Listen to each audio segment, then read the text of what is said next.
नमस्कार, the state sentinel में आपका स्वागत है और मैं हूं राहुल सिंह।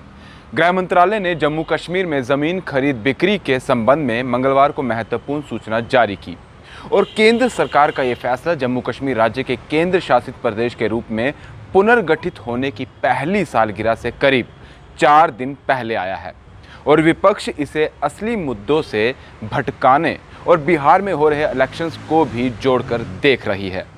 जम्मू कश्मीर में सभी विपक्षी पार्टियां इस कानून को काला कानून मान रही है और इसके खिलाफ अपनी कड़ी नाराजगी भी दिखा रही है।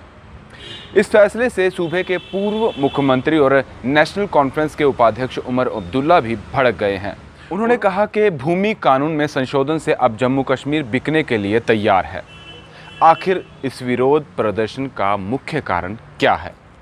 बात की जाए 370 और 35A और जब जम्मू कश्मीर स्टेट था तब की, तो उस वक्त जम्मू कश्मीर में बाहर का कोई भी व्यक्ति अपने प्रमाण पत्र से ज़मीन नहीं खरीद सकता था। ज़मीन पर मालिकाना हक सिर्फ यहाँ के लोगों का ही था। अब इसमें बदलाव जो लाया जा रहा है वही विरोध बना हुआ है। उल्लेखनीय है कि 5 अगस्त 2019 से पूर्व जम्मू कश्मीर राज्य की अपनी एक अलग संवैधानिक व्यवस्था थी।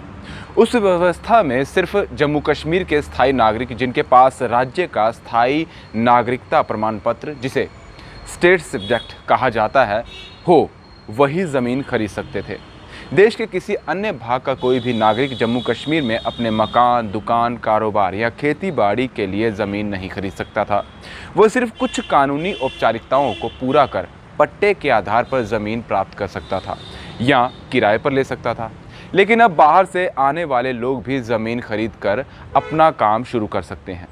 केंद्रीय गृह मंत्रालय ने ये फैसला जम्मू कश्मीर पुनर्गठन अधिनियम के तहत लिया है, जिसके तहत कोई भी भारतीय अब जम्मू कश्मीर में फैक्ट्री, घर या दुकान के लिए ज़मीन खरीद सकता है।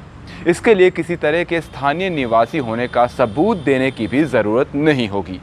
हाँ, कृषि भूमि की खरीद के लिए स्थानीय निवासी होना ज़रूरी है। वहीं जम्मू कश्मीर उपराज्यपाल मनोज सिन्हा जी ने ये स्पष्ट कहा कि बाहर के उद्योग जम्मू कश्मीर में लगे, इसलिए औद्योगिक ज़मीन में निवेश की ज़रूरत है, लेकिन खेती की ज़मीन सिर्फ राज्य के लोगों के लिए ही रहेगी।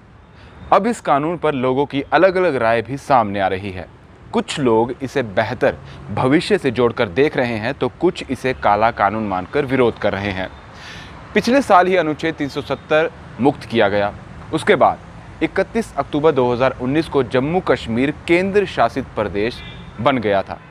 अब केंद्र शासित प्रदेश होने के 1 साल पूरे होने पर ज़मीन के कानून में बदलाव किया गया है। NC हो, PDP हो या पैंथर्स पार्टी, हर पार्टी अब इसका विरोध करती हुई नज़र आ रही है।